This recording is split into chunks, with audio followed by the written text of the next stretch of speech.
Why does inner work and imagined inner work has an effect on our real life and the outside? You probably have heard about working with inner aspects or your inner child, hugging it, or for some kids, inner kids, hugging is really not the thing they need. They need the SWAT team first and be like secured, depending on your childhood, right? Um, all of that is like seems to be imaginary, right? So why does it have an effect on your actual real life? You can imagine like this. This video is not for kids, by the way. This is just for adults.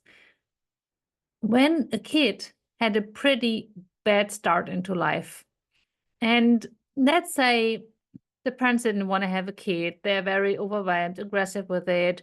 And when the kid, just like as a very practical example, usually gets food from mom connected with her being aggressive and annoyed and maybe even slapping the kid, when it then at some age comes to kindergarten and there's a super nice kindergarten teacher and she gives the kid food, what do you think happens? Do you think the kid is like, oh, wow, I'm in heaven here. I don't get like yelled at or slapped when I get food. Does that happen? For most kids, no.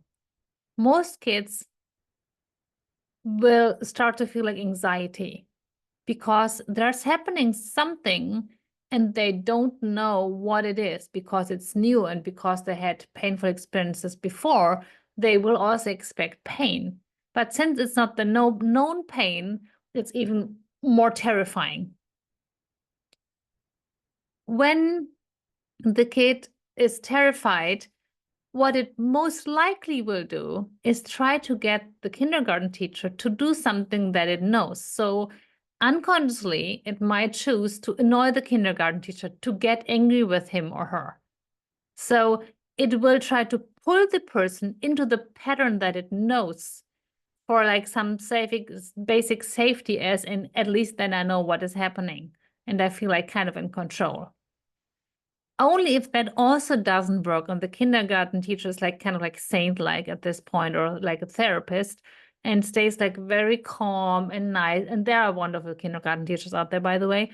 And like it's like whatever the kid does stays very confident in her loving self, then at some point the kid will relax into a new relationship with that kindergarten teacher and will understand the kindergarten teacher is not mom. But that's not an easy path usually. So until that happened, the kindergarten kid is still in the mindset, is still in the expectation of this is possible, and love and safety in food is not possible. Love and safety at all is not possible, right? And given that you're old enough to watch this video, probably you have some bad experiences, some hurtful, not resolved experiences, as we all do to some degree. So we all have kind of a narrowed perception of reality. So when we have this narrowed perception of reality, then we, even when something better is happening, we cannot open up for it. And if we start to open up, it might even terrify or scare us. And only if we have worked through that, then our reality can expand to having good experiences, for example, with other people.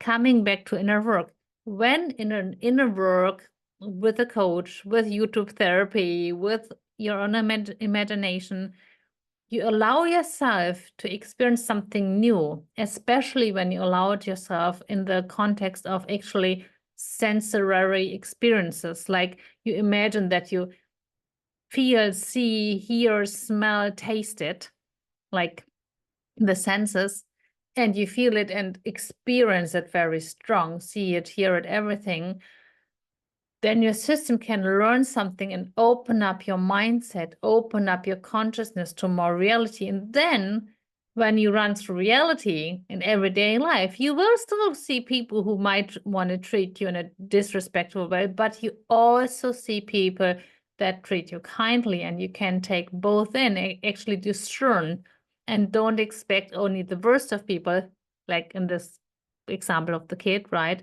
And to some degree to all of us, and opened up to that more. So inner world is kind of opening up your perception of reality so that you can experience a more fulfilling and more happy life.